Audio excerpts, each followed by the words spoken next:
ETV ప్రేక్షకులకి నమస్కారం. Triple X detergents of శుభమస్తు కార్యక్రమానికి స్వాగతం. ఈనాడు శుభమస్తు కార్యక్రమంలోని గ్రహఫల మంచంలో గ్రహాల యొక్క స్థితిగతులు, వాటి యొక్క శుభాశుభ ఫలితాల గురించి పరిశీలిద్దాం.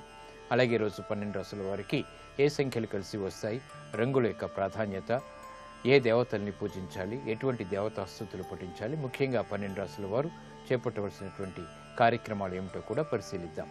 ముందుగా నేటి పంచాంగ వివరాలు. శ్రీ జైనామ సంవత్సరం ఆశ్వీజ మాసం, దక్షిణాయనం శరదృతువు. ఈరోజు ఆశ్వయుజ బహుళ ద్వాదశి ఆధ్యాత్మిక కార్యక్రమాలకి బాగా పనిచేస్తుంది. అలాగే ఇందువారం లేదా సోమవారం ఈరోజు చేసేటువంటి అన్నదానం, వస్త్రదానం చంద్రుడి ద్వారా ఏర్పడేటువంటి రుగ్మతల్ని పోగొడుతుంది, మానసిక ప్రశాంతత పెంచుతుంది. ఇక ఈరోజు నక్షత్రం పుబ్బా నక్షత్రం. ఈ పుబ్బా నక్షత్రంలో ఈరోజు పుట్టేటువంటి వారికి ఏ పాదంలో పుట్టినప్పటికీ కూడా సామాన్య శాంతి తప్పనిసరి.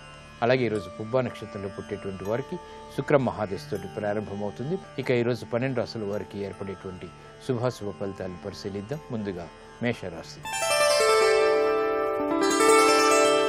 ఈరోజు మేషరాశి వారిని పరిశీలించినట్టయితే విద్యాపరమైనటువంటి విషయాల్లో విజయాలు చేజిక్కించుకోగలుగుతారు. ఆనందకర వాతావరణం గృహరీత్యా కొనసాగుతుంది. వృత్తి, వ్యాపార, ఉద్యోగ సంబంధిత కార్యక్రమాల్లో పట్టుదలతో కూడినటువంటి కార్యక్రమ నిర్వహణకై చేపట్టేటువంటి ప్రయత్నాలు బాగానే కలిసి వస్తాయి. వ్యాపార ప్రతిబంధకాలను ఎదుర్కోగలుగుతారు. ఆర్థికపరమైనటువంటి చిక్కులు ఉన్నప్పటికీ నిలదొక్కునేటువంటి పరిస్థితులు ఆనందాన్ని కలిగిస్తాయి. నూతన కార్యక్రమాలకు శ్రీకారం చుట్టగలుగుతారు. విదేశీ సంబంధిత లావాదేవీలు కూడా బాగానే కలిసి వస్తాయి. ప్రయాణాల విషయంలో చిరు సమస్యలు తలెత్తుతాయి కాబట్టి జాగ్రత్తలు వహించాలి. ఈరోజు మీ అదృష్ట సంఖ్య 3. పసుపు వర్ణం త్వరితగతిని శుభాలని కలిగిస్తుంది. ప్రతికూల పరిస్థితులను దూరం చేస్తుంది. అనుకూల దైవం ఆంజనేయ స్వామి. ఈరోజు ఈ రాశి వారు ఆంజనేయ స్వామిని దర్శించి నమస్కరించి పూజించడం శ్రేయస్కరం. ఆంజనేయ స్వామికి చేసేటువంటి అభిషేకాది కార్యక్రమాలు మనోధైర్యాన్ని పెంచి విజయాలను దగ్గర చేస్తాయి. విద్యా ప్రయత్నాలు ఈరోజు మీకు లాభిస్తాయి. ఈరోజు వృషభ రాశి వారిని పరిశీలించినట్టయితే వాహన సౌఖ్యం కొనసాగుతుంది. ప్రయాణాల విషయంలో జాగ్రత్తలు పాటించాలి. వ్యాపార రీత్యా అవమానకర సంఘటనలు ఉన్నప్పటికీ నెట్టుకు రాగలుగుతారు. వృత్తిలో అభివృద్ధికే చేపట్టేటువంటి కార్యక్రమాల్లో ఆటంకాలు కొనసాగుతాయి. విద్యాపరమైనటువంటి వ్యవహారాల్లో విజయాలు దగ్గరవుతాయి. వృత్తి, వ్యాపార, ఉద్యోగ సంబంధిత కార్యక్రమాల్లో దూకుడు నిర్ణయాలు పనికిరావు. సాహసోపేతమైనటువంటి నిర్ణయాలకు ఉపక్రమించి సమస్యల్ని ఆహ్వానించడం జరుగుతుంది కాబట్టి జాగ్రత్తలు వహించాలి. శత్రుభీతి పెరుగుతుంది. ఈరోజు మీ అదృష్ట సంఖ్య 9. ఎరుపు వర్ణం ధైర్యాన్ని కలిగిస్తుంది. సాహస నిర్ణయాల ద్వారా విజయాన్ని దగ్గర చేస్తుంది. అనుకూల దైవం సుబ్రహ్మణ్య స్వామి. ఈరోజు ఈ రాశి వారు సుబ్రహ్మణ్య స్వామిని దర్శించి నమస్కరించి పూజించడం ద్వారా మనోధైర్యం పెరుగుతుంది. సుబ్రహ్మణ్య స్వామికి చేసేటువంటి ఆధ్యాత్మిక పూజలు ఈరోజు మీకు ఆర్థికపరమైనటువంటి వ్యవహారాల్లో ఏర్పడినటువంటి ప్రతికూల పరిస్థితులను దూరం చేస్తుంది. ఆర్థిక ప్రయత్నాలు, లావాదేవీలు, సంభాషణలు ఈరోజు మీకు లాభిస్తాయి. ఈరోజు మిథున రాశి వారిని పరిశీలించినట్టయితే పిల్లల ద్వారా ఆనందం లభిస్తుంది. ఉపయోగకరమైనటువంటి కార్యక్రమ నిర్వహణ వ్యాపారీత్యా చేపట్టగలుగుతారు. సభల్లో పాల్గొంటారు. ఆశించినటువంటి ప్రయోజనాలు ఆర్థికంగా దగ్గరవుతాయి.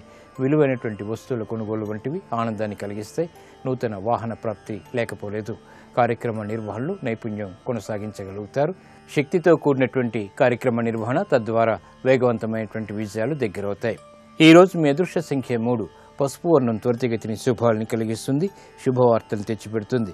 అనుకూల దైవం దక్షిణామూర్తి. ఈరోజు ఈ రాశి వారు దక్షిణామూర్తిని దర్శించి నమస్కరించి పూజించడం శ్రేయస్కరం. దక్షిణామూర్తికి చేసేటువంటి ఆధ్యాత్మిక పూజలు మానసిక వికాసాన్ని కలిగిస్తాయి. విదేశీ సంబంధిత లావాదేవీలు, సంభాషణలు ఈరోజు మీకు లాభిస్తాయి. ఈరోజు కర్కాటక రాశి వారిని పరిశీలించినట్టయితే సమస్యలు జటిలమవుతాయి కాబట్టి జాగ్రత్తలు వహించాలి. గృహ సంబంధిత కార్యక్రమాల్లో ఎటు తేల్చుకోలేనటువంటి పరిస్థితులు విస్మయాల్ని కలిగిస్తాయి. వృత్తి, వ్యాపార, ఉద్యోగ సంబంధిత కార్యక్రమాల్లో ఎదుగుదలకి చేసేటువంటి ప్రయత్నాలు జాప్యాల్ని కలిగిస్తాయి. ఆరోగ్య విషయంలో జాగ్రత్తలు పాటించాలి. విదేశీ సంబంధిత వ్యవహారాల్లో ఆశించినటువంటి ప్రయోజనాల్ని వెంటనే పొందలేకపోతారు. గృహ విషయాల్లో కూడా చిరు సమస్యలు కొనసాగుతాయి. ఆరోగ్య ప్రతికూలత కొనసాగుతుంది. ఆర్థిక క్రమశిక్షణ లోపిస్తుంది. ఈరోజు మీ అదృష్ట సంఖ్య 2. తెలుపు వర్ణం ప్రశాంతతని పెంచుతుంది. ప్రతికూల పరిస్థితుల్ని దూరం చేస్తుంది. అనుకూల దైవం శ్రీ వెంకటేశ్వర స్వామి. ఈరోజు ఈ రాశి వారు వెంకటేశ్వర స్వామిని దర్శించి నమస్కరించి పూజించడం ద్వారా ప్రతికూల పరిస్థితులను దూరం చేసుకోగలుగుతారు. శ్రీ వెంకటేశ్వర స్వామికి చేసేటువంటి పూజాది కార్యక్రమాలు గ్రహ ప్రతికూలతని దూరం చేస్తుంది. ఆర్థిక ప్రయత్నాలు ఈరోజు మీకు ఊరట కలిగిస్తాయి. ఈరోజు సింహరాశి వారిని పరిశీలించినట్లయితే అలంకరణకి ప్రాధాన్యతనిస్తారు, మానసిక ధైర్యం కలిగి ఉంటారు. వృత్తి, వ్యాపార, ఉద్యోగ సంబంధిత కార్యక్రమాల్లో సాహసోపేతమైనటువంటి నిర్ణయాలకు ఉపక్రమించగలుగుతారు. రాజకీయ లబ్ధికే చేపట్టేటువంటి కార్యక్రమాలు కలిసి వస్తాయి. నూతన గృహ సంబంధిత కార్యక్రమాలు ఆనందాన్ని కలిగిస్తాయి. వృత్తిలో అభివృద్ధి గోచరిస్తుంది. వ్యాపార ప్రతిబంధకాలు తొలగిపోతాయి. వాహన ప్రాప్తి లేకపోలేదు. ఆరోగ్యం పదిలం. ఈరోజు మీ అదృష్ట సంఖ్య 5. ఆకుపచ్చ వర్ణం రక్షణకి దోహదపడుతుంది. ప్రతికూల పరిస్థితుల్ని దూరం చేస్తుంది. అనుకూల దైవం ఆంజనేయ స్వామి. ఈరోజు ఈ రాశి వారు ఆంజనేయ స్వామిని దర్శించి నమస్కరించి పూజించడం ద్వారా మానసిక ధైర్యం పెరుగుతుంది. ఈరోజు ఈ రాశి వారు ఆంజనేయ స్వామికి చేసేటువంటి ఆధ్యాత్మిక పూజలు సాహస నిర్ణయాల ద్వారా విజయాన్ని దగ్గర చేస్తాయి. స్థిరాస్తి కొనుగోలు వంటివి ఈరోజు మీకు లాభిస్తాయి. ఈరోజు కన్యారాశి వారిని పరిశీలించినట్టయితే ఆర్థిక విషయాల్లో మెరుగైనటువంటి పరిస్థితులు ఆనందాన్ని కలిగిస్తాయి. చేపట్టేటువంటి కార్యక్రమాలపై పట్టు బిగించగలుగుతారు. లాభదాయకమైనటువంటి కార్యక్రమ నిర్వహణ వ్యాపారీత్యా కొనసాగుతుంది. పిల్లల ద్వారా ఆనందం లభిస్తుంది. శుభ సంఘటనలు గృహంలో చోటు చేసుకుంటాయి. వ్యాపార ప్రయోజనాలకి చేపట్టేటువంటి కార్యక్రమాలు సత్ఫలితాలను కలిగిస్తాయి. విదేశీ వ్యవహారాల్లో కూడా అనుకూలత పెంపొందింప చేసుకోగలుగుతారు. విద్యాపరమైనటువంటి చిక్కులు వీడిపోతాయి. ఆరోగ్యం పదిలం. ఈరోజు మీ అదృష్ట సంఖ్య 9. ఎరుపు వర్ణం ధైర్యాన్ని కలిగిస్తుంది. సాహస నిర్ణయాల ద్వారా విజయాన్ని దగ్గర చేస్తుంది. అనుకూల దైవం మహాగణపతి. ఈరోజు ఈ రాశి వారు మహాగణపతిని దర్శించి నమస్కరించి పూజించడం శ్రేయస్కరం. మహాగణపతికి చేసేటువంటి ఆధ్యాత్మిక పూజలు మనోధైర్యాన్ని పెంచి కార్యసిద్ధిని కలిగిస్తాయి. ఉద్యోగ ప్రయత్నాలు ఈరోజు మీకు లాభిస్తాయి. ఈరోజు తులారాశి వారిని పరిశీలించినట్టయితే దూకుడు నిర్ణయాల ద్వారా విజయాలు సాధించగలుగుతారు. సాహసోపేతమైనటువంటి నిర్ణయాలకు ఉపక్రమించగలుగుతారు. ఆరోగ్యంలో మంచి మార్పులు చోటు చేసుకుంటాయి. శోభతో కూడినటువంటి కార్యక్రమ నిర్వహణ వ్యాపారీత్యా కొనసాగుతుంది. వృత్తి, వ్యాపార, ఉద్యోగ సంబంధిత కార్యక్రమాల్లో నూతన ఆశలు చిగురింపచేసేటువంటి పరిస్థితులు ఆనందాన్ని కలిగిస్తాయి. గృహ విషయాలు అనుకూలిస్తాయి. ఆరోగ్య విషయంలో చిరు సమస్యలు ఉన్నప్పటికీ నెట్టుకు రాగలుగుతారు. ఈరోజు మీ అదృష్ట సంఖ్య 3. పసుపు వర్ణం త్వరితగతిని శుభాల్ని కలిగిస్తుంది. ప్రతికూల పరిస్థితుల్ని దూరం చేస్తుంది. అనుకూల దైవం లక్ష్మీ నరసింహస్వామి. ఈరోజు ఈ రాశి వారు లక్ష్మీ నరసింహస్వామిని దర్శించి నమస్కరించి పూజించడం ద్వారా జన్మ శని రాహువుల ద్వారా ఏర్పడేటువంటి ప్రతికూల పరిస్థితులు దూరం అవుతాయి. లక్ష్మీ నరసింహస్వామికి చేసేటువంటి ఆధ్యాత్మిక పూజలు కార్యసిద్ధిని కలిగిస్తాయి. గృహ సంబంధిత కార్యాలు, కార్యక్రమాలు ఈరోజు మీకు సంతృప్తిని కలిగిస్తాయి. ఈరోజు వృశ్చిక రాశి వారిని పరిశీలించినట్టయితే వ్యయం ఎక్కువగా ఉంటుంది. ఆదాయం తగ్గుతుంది. రాజకీయపరమైనటువంటి వ్యవహారాల్లో జాగ్రత్తలు పాటించాలి. ఉద్యోగ సంబంధిత కార్యక్రమాల్లో చిరు సమస్యలు తలెత్తుతాయి. నూతన కార్యక్రమాల్ని వేగవంతంగా ప్రారంభించలేకపోతారు. వ్యాపార ప్రతిబంధకాలు ప్రబలమవుతాయి. సంభాషణల విషయంలో జాగ్రత్తలు వహించాలి. స్థిరాస్తి విషయాల్లో కూడా జాగ్రత్తలు తప్పనిసరి. ఈరోజు మీ అదృష్ట సంఖ్య 2. తెలుపు వర్ణం ప్రశాంతతను పెంచుతుంది. ప్రతికూల పరిస్థితుల్ని దూరం చేస్తుంది. అనుకూల దైవం మహాకాళి. ఈరోజు ఈ రాశి వారు మహాకాళి అమ్మవారిని దర్శించి నమస్కరించి పూజించడం ద్వారా ఆర్థిక చిక్కులు దూరం అవుతాయి. మహాకాళి అమ్మవారికి చేసేటువంటి ఆధ్యాత్మిక పూజలు మనోధైర్యాన్ని పెంచి విజయాన్ని దగ్గర చేస్తుంది. ఆధ్యాత్మిక కార్యాలు, కార్యక్రమాలు ఈరోజు మీకు లాభిస్తాయి. ఈరోజు ధనుసు రాశి వారిని పరిశీలించినట్టయితే లాభదాయకమైనటువంటి కార్యక్రమ నిర్వహణ వ్యాపారీత్యా కొనసాగుతుంది. వార్తలు సంతోషాన్ని కలిగిస్తాయి. వృత్తిలో అభివృద్ధికి చేపట్టేటువంటి కార్యక్రమాలు కూడా ఆశల్ని కలిగిస్తాయి. వ్యాపార ప్రతిబంధకాలని ఎదుర్కోగలుగుతారు. గతంలో కన్నా మెరుగైనటువంటి పరిస్థితుల్ని ఆహ్వానించగలుగుతారు. కుటుంబ వ్యవహారాలు బాగా అనుకూలిస్తాయి. నూతన కార్యక్రమాల్ని ఉద్యోగరీత్యా చేపట్టగలుగుతారు. వ్యాపార ప్రతిబంధకాలని ఎదుర్కోగలుగుతారు. గృహ సంబంధిత కార్యక్రమాల్లో ఆనందకర సంఘటనలు కొనసాగుతాయి. నూతన ఉత్సాహం పెరుగుతుంది. ఈరోజు మీ అదృష్ట సంఖ్య 9. ఎరుపు వర్ణం ధైర్యాన్ని కలిగిస్తుంది. ఆర్థిక పరమైనటువంటి వ్యవహారాల్లో విజయాన్ని తెచ్చిపెడుతుంది. అనుకూల దైవం ఈశ్వరుడు. ఈరోజు ఈ రాశి వారు శివాలయాన్ని దర్శించి ఈశ్వరుడికి అభిషేకాది కార్యక్రమాలు నిర్వహించడం ద్వారా అష్టమ బృహస్పతి ద్వారా ఏర్పడేటువంటి ప్రతికూలత తగ్గుతుంది. ఈశ్వరుడికి చేసేటువంటి అభిషేకాది కార్యక్రమాలు మనోధైర్యాన్ని పెంచి కార్యసిద్ధిని కలిగిస్తాయి. ఆర్థిక వ్యవహారాలు, సంభాషణలు ఈరోజు మీకు లాభిస్తాయి. ఈరోజు మకర రాశి వారిని పరిశీలించినట్టయితే స్థిరాస్తి విషయాల్లో జాగ్రత్తలు పాటించాలి. సంబంధ బాంధవ్యాలు మెరుగవుతాయి. ప్రయాణాల విషయంలో చిరు సమస్యలు తలెత్తుతాయి. వృత్తి, వ్యాపార, ఉద్యోగ సంబంధిత కార్యక్రమాల్లో ఆటంకాలను చవిచూస్తారు. కార్యక్రమ నిర్వహణలో లోపాలు వెలుగులోకి వస్తాయి. వ్యాపార విస్తరణలు ప్రారంభించినప్పటికీ జాప్యాలతో ముగుస్తాయి. నూతన కార్యక్రమాల విషయంలో జాగ్రత్తతో కూడినటువంటి నిర్ణయాలు తప్పనిసరి. ఈరోజు మీ అదృష్ట సంఖ్య 2. తెలుపు వర్ణం ప్రశాంతతను పెంచుతుంది, ప్రతికూలతని దూరం చేస్తుంది.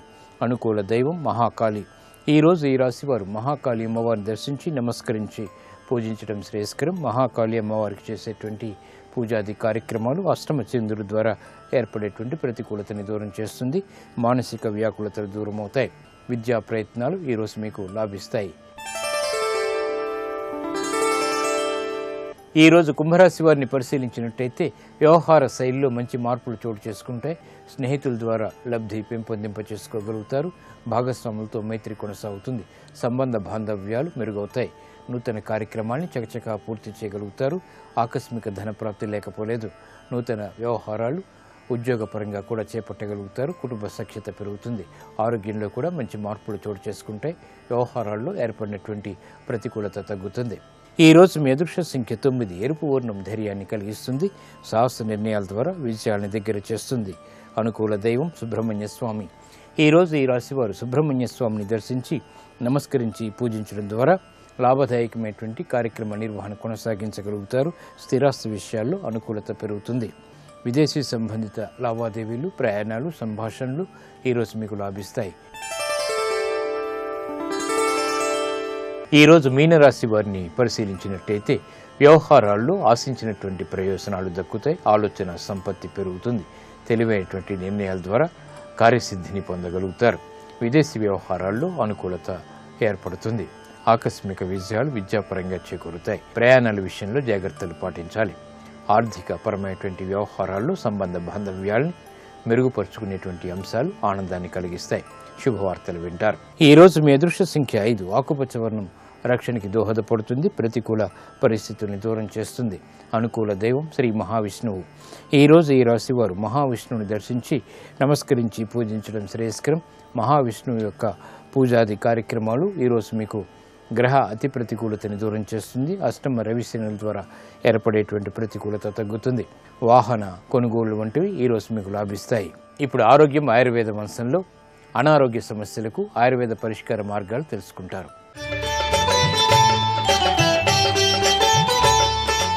నమస్కారం. ఈనాటి శుభమస్తు కార్యక్రమంలో ఆరోగ్యం ఆయుర్వేదం శీర్షికన గర్భిణీ స్త్రీలలో వచ్చేటువంటి వాంతుల సమస్యకి ఆయుర్వేదంలో ఉన్న పరిష్కార మార్గాల గురించి తెలుసుకుందాం.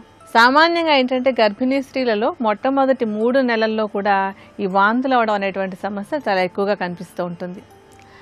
ఆ తర్వాత అంటే 4-5 నెలలు వచ్చేసరికి ఈ సమస్య నార్మల్గానే తగ్గిపోతూ ఉంటుంది. అయితే ఈ 3 నెలలు కూడా ఈ సమస్యను కాస్త తగ్గించుకోవాలనేటువంటి కోరిక అందరికీ ఉంటుంది, అవసరం కూడాను. అటువంటి సమస్యను తగ్గించుకోవడానికి ఏంటంటే ఆహారంలో తీసుకునేటువంటి ఆహారంలో ఏం చేయాలంటే ఎక్కువగా నూనె ఉండేటువంటి పదార్థం తీసుకోవడం మానేసేయాలి. ఈ నూనె ఎక్కువగా ఉన్నప్పుడు ఈ వికారము వాంతులు అనేటువంటిది ఎక్కువ అవుతూ ఉంటుంది. అలాగే తీసుకునేటువంటి ఆహారం కూడా ఒకసారిగా తినకుండా కొంచెం కొంచెంగా ఒక గంటకు కాస్త అన్నట్టుగా తింటూ ఉన్నట్టయితే ఆ తిన్నటువంటి ఆహారం వాంతి అయిపోకుండా ఉండడానికి ఈ పద్ధతి కూడా తోడ్పడుతుంది. అలాగే ఔషధ పరంగా చూసినట్టయితే మనం ఈరోజు 2 ఔషధాల గురించి చెప్పుకుందాం. మొట్టమొదటి ఔషధానికి ఏంటంటే మనకు కావాల్సినటువంటి మొదటి ద్రవ్యం అల్లం. అల్లానికి ఏంటంటే కడుపులోంచి ఊరేటువంటి పైత్యరసం అంటే వికారంగా ఉండడానికి కారణమైనటువంటి ఆ రసాలు ఊరకుండా చేసేటువంటి గుణం బాగుంటుంది. శుభ్రంగా అల్లాన్ని బాగా మట్టంతా పోయేలాగా కడిగేసి చెక్కు తీసుకుని సన్నటి ముక్కలుగా తరిగి దాన్ని మిక్సీలో వేసి రసంలా తీసుకోవాలి. ఈ అల్లపు రసాన్ని ఒక చెంచాడు అంటే ఒక పెద్ద చెంచాడు సుమారుగా ఒక 10 మిల్లీలీటర్లు ఉండేలాగా తీసుకోండి. దాంతోపాటుగా మనకు కావాల్సినటువంటి 2వ ద్రవ్యం ఏంటంటే నిమ్మరసం. ఈ నిమ్మరసానికి కూడా పైత్యాన్ని తగ్గించేటువంటి గుణం అలాగే వికారాన్ని తగ్గించేటువంటి గుణం చాలా బాగా ఉంటుంది. నిమ్మకాయను కూడా కోసి రసం తీసుకుని ఆ రసాన్ని ఒక 5 మిల్లీలీటర్ల పరిమాణంలో నిమ్మరసాన్ని తీసుకోవాలి. ఈ రెండింటిని కలుపుకుని దాంట్లో ఒక చెంచాడు తేనె కలిపి ఈ మిశ్రమాన్ని నెమ్మదిగా నాలుకతో నాకుతూ ఉన్నట్టయితే కనుక ఈ గర్భిణీ స్త్రీలలో వచ్చేటువంటి వాంతుల సమస్యని తగ్గించుకోవచ్చు. ఓం ఆంజనేయాయ నమః. ఓం మహావీరాయ నమః. భ్రాతుశ్రుడు సమాదేశం సుగ్రీవస్య మహాత్మనః అన్నాడు. మీ తమ్ముడు సుగ్రీవుడు పంపిస్తే వచ్చాను. రావణాసురుడికి తమ్ముడు సుగ్రీవుడు ఎందుకు అయ్యాడు? ఎలా అవుతాడు? అంటే కిష్కింధకాండలో వాలికి రావణాసురుడికి ఒక సంధి ఉంది. ఇద్దరిది అపవిత్ర సంధి. ఇద్దరూ లోకంలో ఎక్కడ ఏ మంచి వస్తువులున్నా ఎత్తుకొచ్చి అనుభవిస్తూ ఉంటారు. మన ఇద్దరం అన్నదమ్ముల్లా ఉందాం, నేను ఎత్తుకొచ్చింది అనుభవించి నీకు ఇస్తాను, నువ్వెత్తుకొచ్చింది అనుభవించి నాకి, అన్నదమ్ముల్లా బతుకుదాం అన్నాడు. అన్నదమ్ముల్లా బతుకుదామని వాలితో ఒప్పందం చేసుకుంటే వాలి తమ్ముడు అవడం ఏమిటి? మీ తమ్ముడు కబురు పంపాడు. అండంలో హనుమ ఉద్దేశ్యం ఏమిటో తెలుసా? మీ తమ్ముడు సుగ్రీవుడికో లక్షణం ఉంది. ముందు కబురు పంపుతాడు, వెనక రాముడిని అట్టుకొస్తాడు. వాలి దగ్గరికి అలాగే కబురు పంపాడు. తర్వాత రాముణ్ణి తీసుకెళ్లి ఒక్క బాణంతో కొట్టించాడు. నీ బతుకు అంతే. ఇది అంతర్హృదయం. కాబట్టి భ్రాతుశ్రుడు సమాదేశం సుగ్రీవస్య మహాత్మనః. నాకేం దాపరికం లేదు. నేను నరులకు చెందినవాణ్ణి కాను, నేను రాక్షసులకు చెందినవాణ్ణి కాను. కాబట్టి తటస్థమైనటువంటి వాణ్ణి. నేను వానరుణ్ణి కాబట్టి నీ హితాన్ని కోరి ఓ రావణ ప్రభో 4 మంచి మాటలు చెప్పాలని వచ్చాను. నాకు నీ దర్శనం దొరకదు కాబట్టి కరము విరించిచే వరము పొందిన నన్ను శరంబులన్ సురాసురుల్ పట్టలేరు కావున జూ శరవిముక్తుడనైతి. నన్ను పట్టగలిగినటువంటి వాళ్ళు లేరు, నేనే కావాలని పట్టుబడి వచ్చాను. రావణ, నన్ను పట్టుకున్నారనుకుంటున్నావేమో, పచ్చబద్ధం. ఎందుకు వచ్చానంటావేమో, నీకు 4 మంచి మాటలు చెప్పాలని వచ్చాను. విన్నావా బాగుపడతావు, లేదా పాడైపోతావు, నీ ఇష్టం. కాబట్టి విను అని ప్రారంభించి, తటస్థుడను కనుక వానరుణ్ణి కనుక ఉన్న ధర్మాన్ని ఉన్నట్టు నీకు సందేశం ఇవ్వాలనుకుంటున్నాను.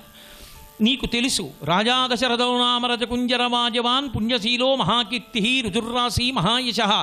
కోసల దేశాన్ని అయోధ్య నగరాన్ని రాజధానిగా చేసుకుని పరిపాలించినటువంటి దశరథ మహారాజు గారికి పుట్టినటువంటి 4 కుమారులలో పెద్దవాడైన రామచంద్రమూర్తి పరమధర్మాత్ముడు.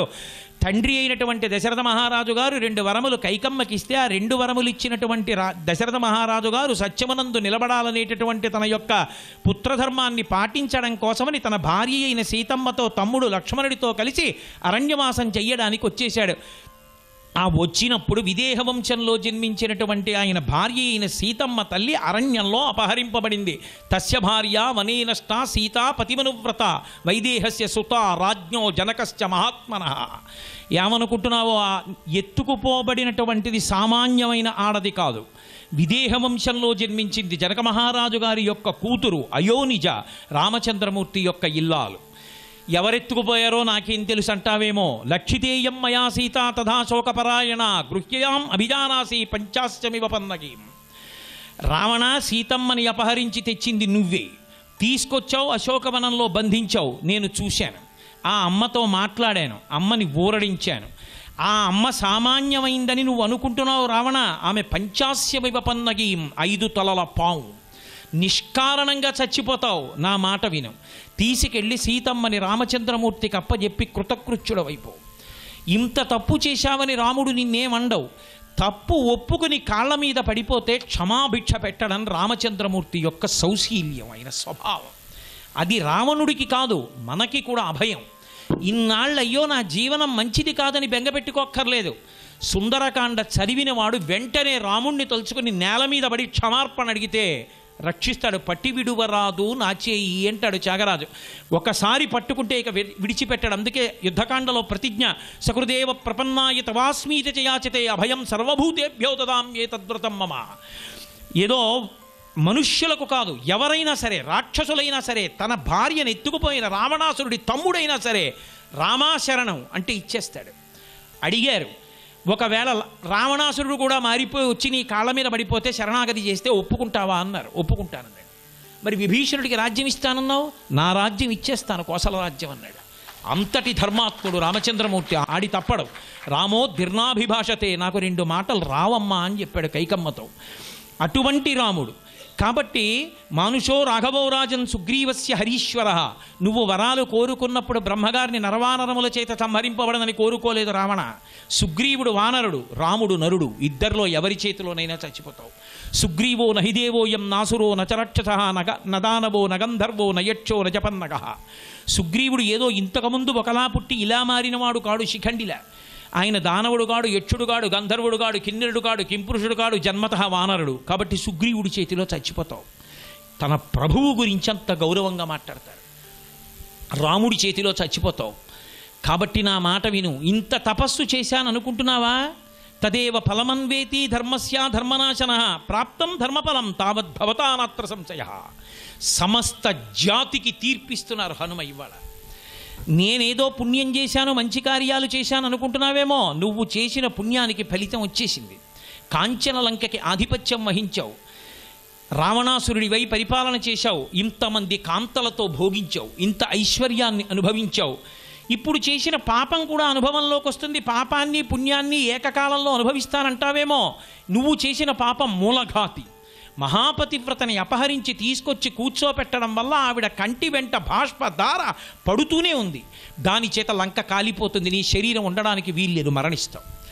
దీనికి ప్రాయశ్చిత్తం ఒక్కటే, సీతమ్మని తీసుకెళ్ళి అప్పచెప్పేయమన్నప్పుడు రాముడెంతవాడు రాజ్యభ్రష్టుడు అరణ్యంలో తిరుగుతున్నవాడని అంటున్నావు రావణ.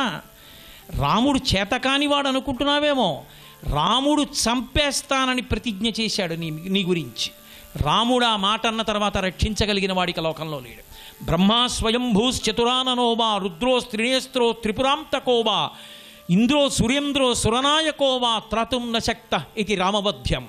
రాముడు చంపేస్తానంటే ఇక బ్రహ్మ స్వయంభూశ్చతురాననుడు రుద్రుడు, 3 కన్నులున్నవాడు త్రయంబకుడు, త్రిపురాంతకుడు, పరమేశ్వరుడు, ఇంద్రుడు, మహేంద్రుడు, సురేంద్రుడు ఎవరూ రక్షించలేరు. రామబాణానికి తిరుగులేదు. రావణ నన్ను నమ్ము, ఇప్పటికైనా తీసుకెళ్ళి సీతమ్మనిచ్చేయి. 1కి 10 మాటలు రాముడు చేతకానివాడని మాట్లాడుతున్నావు, నేను విన్నాను శిశుపావృక్షం మించి. రాముడంటే సామాన్యుడు అనుకుంటున్నావేమో. భాస్కర రామాయణంలో వాల్మీకి హృదయాన్ని అద్భుతంగా అందుకున్నాడు భాస్కరుడు. వ్యాసకృతమైనటువంటి భాగవతాన్ని పోతన గారు ఎలా ఆంధ్రీకరించారో అలా ఆంధ్రీకరించాడు. మండిత విస్ఫులింగ విషమ జ్వలితానల కీలలు అబ్జ గర్భాండము నిండ రామ వసుధాదిపుడేశడు వజ్రసాధన ఖండిత పంక్తి కంట కణకంఠ పురాంతక శైలచాలనొద్దండ బలప్రచండ పురదండ విఖండన చండకాండముల్. రామచంద్రమూర్తే లంకా పట్టణానికి వచ్చి యుద్ధ భూమిలో నిలబడి తన బంగారు ధనస్సుని చేతిలో పట్టుకుని అక్షయ బాణ తూణీరంలోంచి బాణములను తీసి ప్రయోగించడం మొదలు పెడితే ఆకాశంలోంచి వర్షధారలు ఎలా పడిపోతాయో అలా పడిపోతాయి రావణ. ఆనాడు నిన్ను రక్షించేవాడు ఉండడు. మెరుపులతో ఆకాశం ఉన్నట్టు లంక కాలిపోతుంది. అప్పుడు ఎవరిని శరణాగతి చేస్తావు? నా మాట విను. రాముని యొక్క బాణం విడిచిపెట్టబడింది అంటే మెరుపులతో పైకి లేస్తుంది. అప్పుడు నిన్ను రక్షించేవాడు ఉండడు. చరణాగ్రమున నీ భుజాదర్పమడచిన దూర్జటి విలులీల త్రుంచివైచే వాలపాశమ్మున పడి నిన్ను కట్టిన వాలినొక్కమ్మున కూలవేసే అని నిన్ను జరగొన్న అర్జును పొరిగొన్న పరశురాముని ఆది భంగపరచే కడిమియొక్కట కరదూషణాదుల 14,000 బారిసమరే అమ్మహాధనుర్ధరునకిగ్గాచరించి హరిహర బ్రహ్మశక్రాదులైన అతని భయత నిర్ఘాత సంఘాత పాత శాత బాణ ఘాత హతులు కాక బ్రతుకగలరే. ఏమనుకుంటున్నావురా? నువ్వు ఏ పరమేశ్వరుడి గురించి తపస్సు చేశావో ఆ పరమేశ్వరుడు ఉన్నటువంటి కైలాస పర్వతాన్ని నువ్వు కదిపినప్పుడు నీ చేతులు 20 దాని కింద ఉండిపోతే ఎందుకు ఉండిపోయాయంటే పరమశివుడు తన కాలి బొటనవేలుతో కైలాస పర్వతాన్ని నొక్కినప్పుడు నీ చేతులు ఉండిపోతే నువ్వు మహారవం చేస్తే నిన్ను రావణ అని పిలిచాడు. అటువంటి పరమశివుడి యొక్క ధనస్సుని విరిచినటువంటి వాడు రామచంద్రమూర్తి. కాబట్టి చరణాగ్రమున నీ భుజాదర్పమడచిన దుర్జటి విలులీల త్రుంచివైచే వాలపాశమ్మున పడి నిన్ను కట్టిన వాలినొక్కమ్మున కూలవేసే. 4 సముద్రాల దగ్గర కూర్చుని సంధ్యావందనం చేసేటటువంటి అలవాటు ఉన్నటువంటి వాలి ఒక సముద్రం దగ్గర సంధ్యావందనం చేస్తున్నప్పుడు నువ్వు వెళ్ళి ఆయనతో యుద్ధం చేయడానికి ఆయన తోక గీరితే ఎవడరా 10 తలల పురుగని నిన్ను తోకకి చుట్టి 4 సముద్రాల దగ్గరికి వెళ్ళి నీళ్లలో ముంచుతుండను, ఊపిరాడకపోతే పైకెత్తతుండను చేసి 4 సముద్రాల్లో ముంచి ఇంటికి తీసుకెళ్ళి తోక జొలిపించి కింద బారేసి భార్య ఇచ్చిన పాలు తాగుతూ ఎవర్రా 10 తల్ల పురుగా అని నిన్ను అడిగాడు. అటువంటి వాలిని ఒక్క బాణంతో కొట్టాడు రామచంద్రమూర్తి. వాలినొక్కమ్మున కులవేసే అని నిన్ను జరగొన్న అర్జును పురిగొన్న పరశురాముని ఆజి భంగపరచే.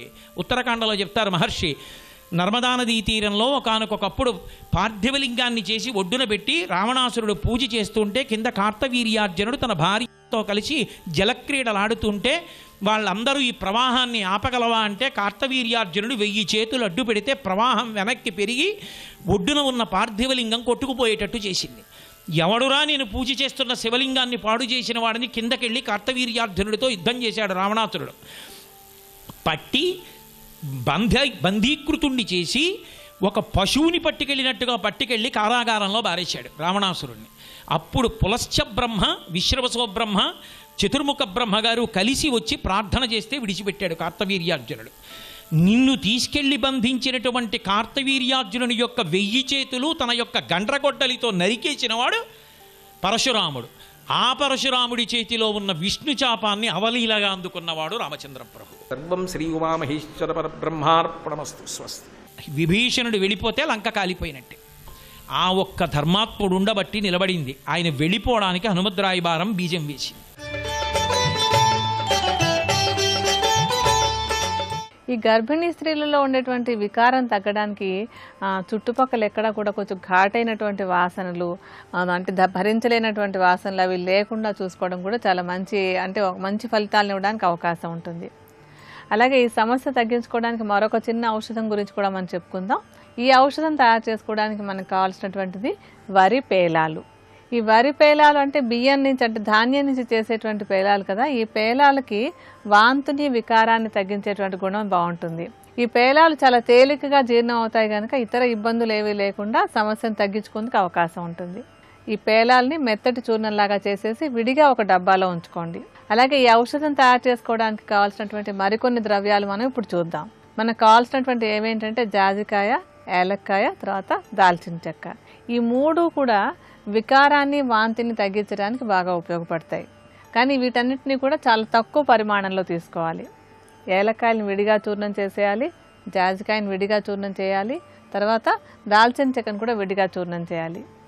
ఈ 3ంటిని కూడా 5 గ్రాముల పరిమాణంలో తీసుకుని చూర్ణంలా చేసి ఒక మిశ్రమాన్ని తయారు చేసి విడిగా ఉంచుకోండి. ఇప్పుడు ఏం చేయాలంటే ఔషధాన్ని ఎప్పటికప్పుడు వాడుకునేటప్పుడు పేలాల చూర్ణాన్ని ఈ మిగతా 3 మూలికల చూర్ణాన్ని కలుపుకోవాలన్నమాట. పేలాల చూర్ణాన్ని ఒక పెద్ద చెంచాడు తీసుకుని అందులో ఒక 3-4 చిటికల పరిమాణంలో ఈ దాల్చిన చెక్క, మిగతా 3 మూలికలు అవి వేసి చేసుకున్నాం కదా, ఆ చూర్ణాన్ని ఒక 3-4 చిటికలు కలుపుకోవాలి.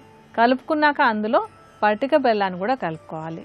పేలాల చూర్ణము, మిగతా మూలికల చూర్ణము, అందులో తగినంత పటిక బెల్లం చూర్ణాన్ని కూడా కలుపుకొని ఈ మిశ్రమాన్ని నెమ్మదిగా నాలుకతో అద్ది తీసుకుంటూ ఉన్నట్టయితే కనుక ఈ వాంతుల సమస్య తగ్గడానికి ఔషధం బాగా సహాయపడుతుంది. మరికొన్ని అనారోగ్య సమస్యలు, వాటికి ఉండేటువంటి ఆయుర్వేద పరిష్కారాల గురించి రేపటి శుభమస్తులో తెలుసుకుందాం.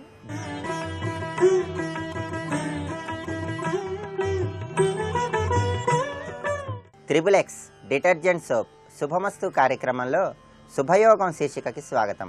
ఈ శీర్షికన మానవుడి దైనందిన జీవితంలో పూజా కార్యక్రమాన్ని నిర్వహించడం ద్వారా కలిగే ప్రయోజనం ఏంటో, పూజలో ఉన్నటువంటి పరమార్థం ఏంటో పరిశీలిద్దాం. శారీరకంగా ప్రాణాయామం, మానసికంగా జపం చేస్తూ మన మనస్సు దేహం ఒకటిగా చేసి పరమాత్మకు చేసేటటువంటి ఆరాధనే పూజ. పూజా కార్యక్రమాన్ని నిర్వహిస్తున్నటువంటి తరుణంలో కలశ స్థాపనకు విశేషమైన ప్రాధాన్యత ఉంది. కలశ స్థాపన చేసి పూజా కార్యక్రమాన్ని నిర్వహించినట్లయితే సర్వదేవతల యొక్క అనుగ్రహాన్ని సులభంగా పొందవచ్చు. కలశస్య ముఖే విష్ణు కంఠే రుద్ర సమాశ్రిత మూలే తత్ర స్థితో బ్రహ్మ మధ్యే మాతృగణాశ్రిత అన్నారు. అంటే కలశ స్థాపన చేసి కలశానికి పూజా కార్యక్రమాన్ని నిర్వహించినట్లయితే త్రిమూర్తుల యొక్క అనుగ్రహాన్ని, అమ్మవారి స్వరూపమైనటువంటి మాతృకల యొక్క అనుగ్రహాన్ని సులభంగా పొందవచ్చని శాస్త్రాలలో వర్ణించడం జరిగింది. మరి కలశ స్థాపన ఏ విధంగా చేయాలి అనే విషయాన్ని పరిశీలించినట్లయితే ఒక గ్లాసు తీసుకొని ఆ గ్లాసుకి చక్కగా గంధం అలంకరించి కుంకుమ పూసి ఆ గ్లాసులో నీళ్లు పోసి కొద్దిగా అక్షింతలు వేయాలి. ఆ విధంగా గ్లాసులో నీళ్లు పోసి అక్షింతలు వేసిన తర్వాత ఒక తమలపాకు పువ్వు గ్లాసులో వేస్తూ సర్వ నదుల యొక్క పేర్లను కూడా స్మరించుకోవాలి. అలా సర్వ నదుల యొక్క పేర్లను మనం స్మరించుకున్నట్లయితే ఆ సర్వ నదుల యొక్క పేర్లతో పాటుగా సమస్త దేవతల పేర్లను కూడా స్మరించుకున్నట్లయితే సకల దేవతల యొక్క అనుగ్రహాన్ని సులభంగా పొందవచ్చు. ఆ విధంగా చేసిన తర్వాత దాన్ని కలశంగా భావించి దాని మీద బియ్యంతో నిండినటువంటి పాత్రను కానీ ఒక కొబ్బరి బొండాన్ని కానీ ఉంచాలి. ఆ విధంగా కలశ స్థాపన చేసి పూజా కార్యక్రమాన్ని నిర్వహించినట్లయితే సర్వదేవతల యొక్క అనుగ్రహాన్ని సులభంగా పొందవచ్చు. అదేవిధంగా పూజా కార్యక్రమం పూర్తయిన తర్వాత కలశంలో ఉన్నటువంటి నీటిని పూజా ద్రవ్యాల మీద, మన మీద సంప్రోక్షణ చేయటం ద్వారా సకల నదులలో పవిత్ర తీర్థాలలో స్నానం చేసినటువంటి ప్రతిఫలం కలుగుతుందని శాస్త్రాలలో వర్ణించడం జరిగింది. అందువల్ల పూజా కార్యక్రమంలో కలశ స్థాపనకు విశేషమైన ప్రాధాన్యత ఉంది. అదేవిధంగా మనం పూజా కార్యక్రమాన్ని నిర్వహిస్తున్నప్పుడు మనం పూజించేటటువంటి భగవంతుడి యొక్క విగ్రహానికి ప్రాణప్రతిష్ఠ చేయాలి. అలా ప్రాణప్రతిష్ఠ చేసి పూజా కార్యక్రమాన్ని నిర్వహించినట్లయితే భగవంతుడి యొక్క అనుగ్రహాన్ని సులభంగా పొందవచ్చు.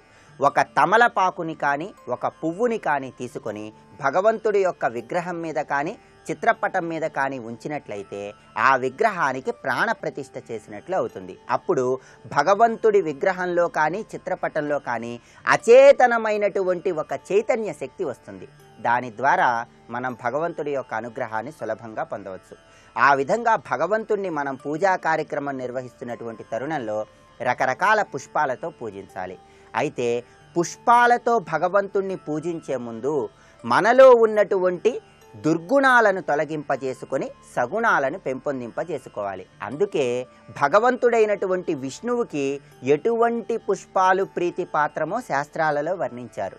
అహింసా ప్రథమం పుష్పం, పుష్పమింద్రియ నిగ్రహం, సర్వభూత దయా పుష్పం, క్షమాపుష్పం విశేషతః, శాంతి పుష్పం, తపఃపుష్పం, ధ్యాన పుష్పం తథైవచ, సత్యమష్టవిధం పుష్పం విష్ణోహ ప్రీతికరం భవేత్ అన్నారు. విష్ణువుకు ప్రీతిపాత్రమైనటువంటి 8 పుష్పాలు ఏంటంటే మనలో సగుణాలను అలవాటు చేసుకోవటమే.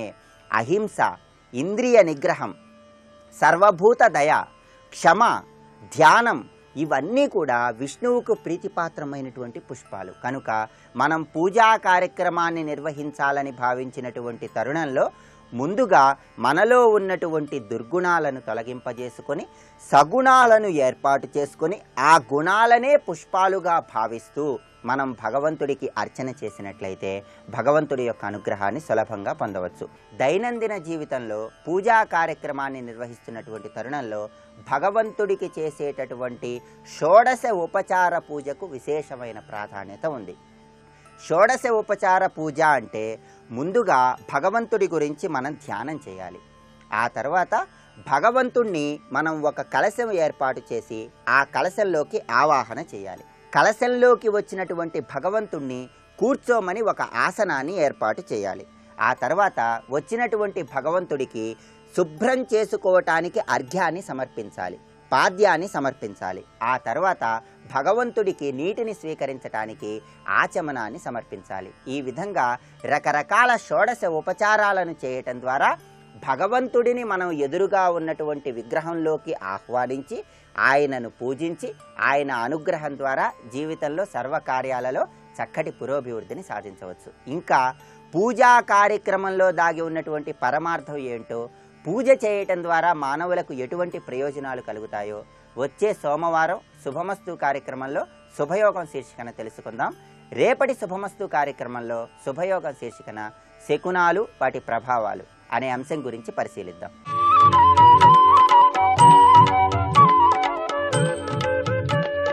ఈటీవీ ప్రేక్షకులకు నమస్కారం. ట్రిపుల్-ఎక్స్ డిటర్జెంట్స్ శుభమస్తు కార్యక్రమంలో నక్షత్ర యోగానికి స్వాగతం. ప్రధానంగా మృగశిరా నక్షత్రం యొక్క లక్షణాలని, మృగశిరా నక్షత్రానికి ఉన్నటువంటి స్వరూప స్వభావాలని కనుక మనం పరిశీలన చేసినట్లయితే మృగశిరా నక్షత్రము 2 రాశులలో ఉన్నది. వృషభ రాశిలో 1-2 పాదాలు, మిథున రాశిలో 3-4 పాదాలున్నాయి. రాశిద్వయంగా ఉన్నటువంటి ఈ నక్షత్రము విశేషమైనటువంటి శక్తిని, ప్రభావాన్ని కలిగి ఉంటుంది. మృగశిర అనగానే మృగశిరా నక్షత్రము చంద్రప్రభావానికి లోనే ఉంటుంది. అంటే మానసికమైనటువంటి చైతన్యం అధికంగా ఉంటుంది, ఉత్సాహం విశేషంగా ఉంటుంది, ప్రతి పనిలో కూడా చురుకుతనం ఉంటుంది. ఇది ఈ నక్షత్రం యొక్క స్వరూపం. అసలు మృగశిరా నక్షత్రం అంటే ఏమర్థం వస్తుంది? శాస్త్రాన్ని పరిశీలిస్తే ఆకృత్య మృగస్యేవ శిరం యస్య తత్ మృగశిర, ఆకృతిలో మృగము వంటి శిరస్సు కలిగి ఉన్నటువంటి నక్షత్రము. ఇక్కడ మృగ అంటే మృగ అన్వేషణే, అన్వేషణాశక్తి కలిగి ఉంటుంది ఈ నక్షత్రంలో జన్మించిన వాళ్ళకి. తర్వాత శిరము, శిరము అంటే శిరస్సు. ఈ శిరస్సుకి శృంగ్ సేవాయాం, శిర అంటే అర్థం ఏంటి? సేవింపబడుట, సేవించుట, ఆశ్రయాన్ని కల్పించుట, ఇన్ని విశేషార్థాలున్నాయి. అంటే అన్వేషణాశక్తి, జ్ఞానము, అలాగే మానసికమైనటువంటి చైతన్యము, ప్రభావము కలిగి ఉంటారు. విశేషంగా ప్రథమ పాదాన్ని పరిశీలన చేసినట్లయితే ఇది శుక్రుడు యొక్క ఆధీనంలో ఉన్నటువంటి రాశి వృషభ రాశి. శుక్రుడు దీనికి అధిపతిగా ఉన్నారు, రాస్యాధిపతి శుక్రుడు. అలాగే నక్షత్ర అధిపతి కుజుడై ఉన్నారు.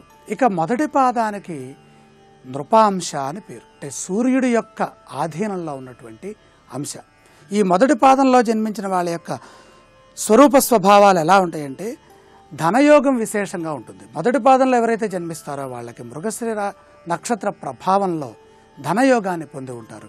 శత్రువులపై విజయాన్ని సాధించేటటువంటి బుద్ధి పటిమ విశేషంగా ఉంటుంది, చాకచక్యం బాగా ఉంటుంది.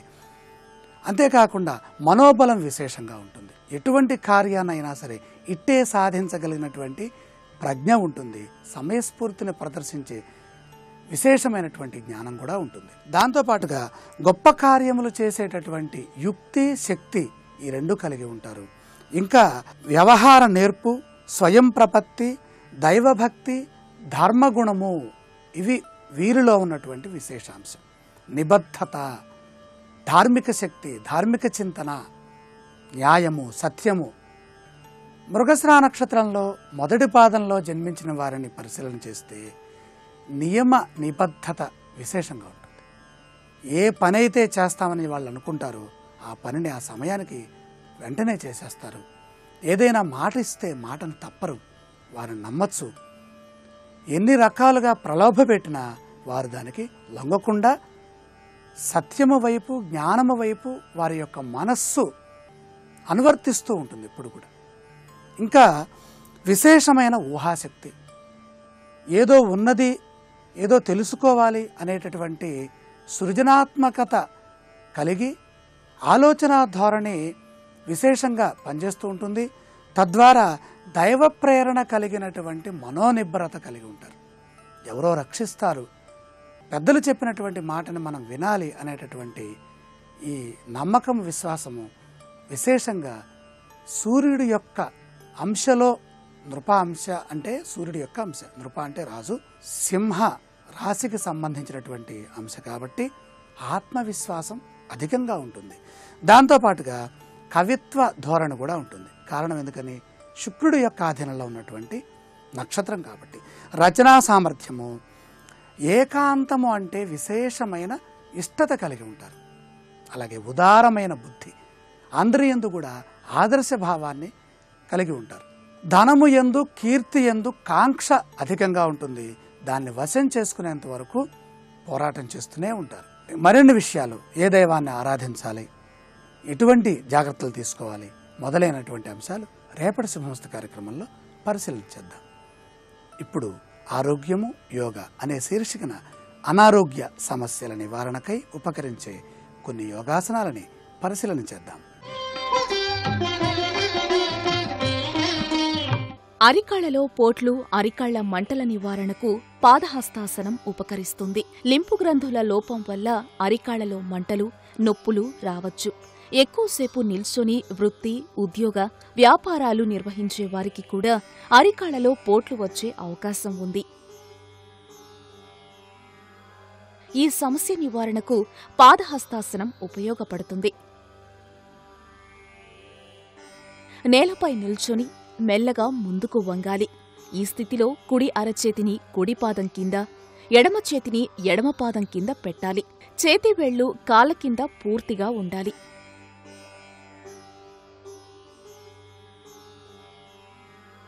తద్వారా అరికాళ్లలో పోట్లు, మంటలు నివారణ చెందుతాయి.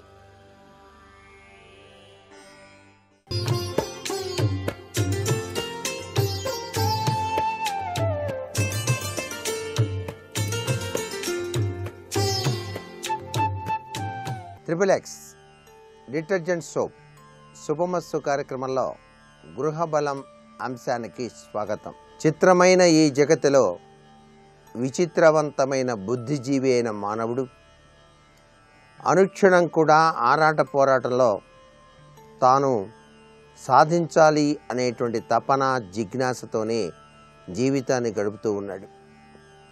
దానిలో భాగంగానే తనకంటూ కొంత డబ్బు, తనకంటూ సొంత ఇల్లు, తనకి సంతానం, వారి అభివృద్ధిలోకి రావటం, వివిధ రకాలైనటువంటి ఆలోచనలు, కోరికలు. ఎప్పుడూ ఆనందంగా సుఖమైన జీవితాన్ని సాగించాలి అని చెప్పేసి తపన పడుతూ ఉంటాడు ఈ జీవి. అన్నిటికన్నా ఉత్తమోత్తమైంది మానవ జన్మ కాబట్టి మానవ జన్మలో సార్థకత చేసుకోవడానికి మన ఋషులు ప్రసాదించిన అమృతతుల్యమైనటువంటి ఉపాయాలు వాస్తుశాస్త్రానికి కూడా అన్వయించడం జరిగింది.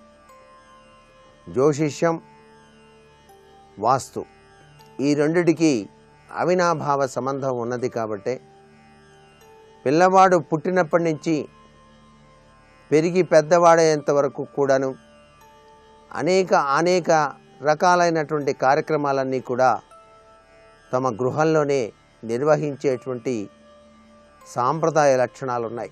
ఉదాహరణకి పిల్లవాడు పుట్టగానే బారసాలు చేసుకోవటం, నామకరణ మహోత్సవం చేయటం, అలాగే పుట్టెంట్రుకలు తీయటం, అలాగే అక్షరాభ్యాసం చేయటం, పెరిగి పెద్దవాడేందుకు కావలసినటువంటి లక్షణాలు కలిగినటువంటి ఉద్దేశకపూర్వమైనటువంటి ప్రభావాన్ని అతనికి చూపించటం, వివాహం, సంతానం, ఇవన్నీ కూడాను ఒక గృహంలోనే యోగవంతమైన ప్రభావాన్ని కలిగింపచేస్తాయి.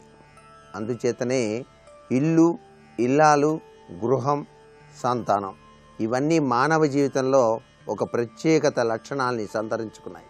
ప్రతి వ్యక్తి కూడా తాను నిద్ర నుంచి లేస్తూనే దైవధ్యానంతో లేవడం చాలా మంచిది. పక్క మీద నుంచి లేస్తూనే తమ రెండు చేతుల్ని కూడా చూసుకొని కరాగ్రే వసతే లక్ష్మీ, కరమధ్యే సరస్వతి, కరమూలేతు గోవిందే, ప్రభాతే కరదర్శనం అని చెప్పేసి నమస్కారం చేసుకొని లేవటం, భూమాతకు నమస్కారం చేయటం, సూర్యోదయాత్ పూర్వమే నిద్ర నుంచి మేల్కొని చక్కగా దంతధావనం అనేటువంటిది వాస్తుశాస్త్రరీత్యా ఉత్తరాభిముఖంగా చేయటం చాలా మంచిది. తూర్పు దిశలో తిరిగి ముఖాన్ని మాత్రం కడుక్కోకూడదు అని చెప్పేసి మనకు వాస్తుశాస్త్రం తెలియజేసేటువంటి విషయాన్ని కూడా ఇక్కడ పాటించాల్సిన పరిస్థితి ఎంతైనా ఉంది. అలాగే ప్రతి ఇంటిలో కూడాను ఒక దైవ మందిరం ఉండాలి. మనం కోట్లాది రూపాయలతో ఇల్లు కట్టుకొని ఎక్కడా ఖాళీ లేనట్టు ఆ వంటగదిలోనే ఆ గ్యాస్ పొయ్యి కింద చిన్న గూడు ఏర్పాటు చేసి అక్కడ దేవుణ్ణి పడేసి రోజు నమస్కారం చేస్తానులే సరిపోతుందిలే అంటే కుదరదు. ఇంత ఐశ్వర్యాన్ని ప్రసాదించింది ఆ పరమేశ్వరుడు కాబట్టి ఆ పరమేశ్వరుడికి ప్రత్యేకంగా ఒక స్థలాన్ని కేటాయించి అక్కడ దైవ మందిరాన్ని ఈ మార్బుల్ స్టోన్స్తో కానీ లేకపోతే చక్కటి దైవ మందిరం టేకు చెక్కతో తయారు చేసి మీరు ఈశాన్యం తాకకుండా ఆ గదిలో మూల ఉంచి నిత్యం దీపారాధన చేసేటువంటి సాంప్రదాయాన్ని అలవాటు చేసుకోవాలి. ఏ ఇంటి ఇల్లాలు నిత్యం కూడా ఇంటి ముంగిట గోమయంతో అలికి చక్కటి ముగ్గును పెట్టి ఆ యొక్క గడపలకు పసుపు కుంకుమ వ్రాసి తన పూజా మందిరంలో నిష్టగా దీపారాధన చేస్తుందో ఆ ఇంటిలోనికి లక్ష్మీదేవి ప్రవేశిస్తుంది కదా అని చెప్పేసి మనకు ఋషులు తెలియజేసిన వాస్తు ధర్మ సూత్రాన్ని ప్రతి ఒక్క ఇల్లాలు కూడా పాటించాలి. సూర్యోదయాత్ పూర్వమే నిద్ర నుంచి లేవటం అనేది ప్రతి ఒక్క గృహిణీ యజమాని గుర్తుపెట్టుకోవడం సర్వే సర్వత్రా శుభదాయకం. ముఖం కడుక్కోకుండానే వంట గదిలోకి వెళ్ళి మా వారికి ఆఫీసు టైం అయిపోతుంది అని చెప్పేసి వంట చేసి ఆ యొక్క బాక్సుల్లో పెట్టేటువంటి సాంప్రదాయానికి స్వస్తి పలకండి. చక్కగా నిద్ర నుంచి లేవగానే ముఖం కడుక్కున్న తర్వాతనే స్నానం ఆచరించి వంట చేసేటువంటి విధి విధానం తప్పనిసరిగా అలవాటు చేసుకున్నట్లయితే ఆ ఇంట లక్ష్మీదేవి తాండవిస్తుంది అని చెప్పడంలో ఏమాత్రం సందేహం లేదు.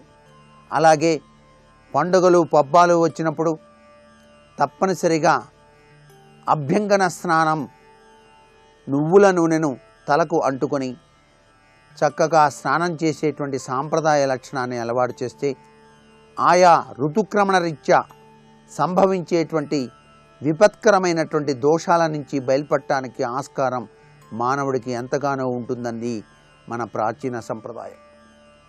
ఇత్యాది విషయాల్ని చిన్ని విషయాలైనా వీటిని ఆచరించేటువంటి గృహిణి ఆ గృహం స్వర్గసీమగా మారుతుంది అని చెప్పడంలో ఏమాత్రం సందేహం లేదు.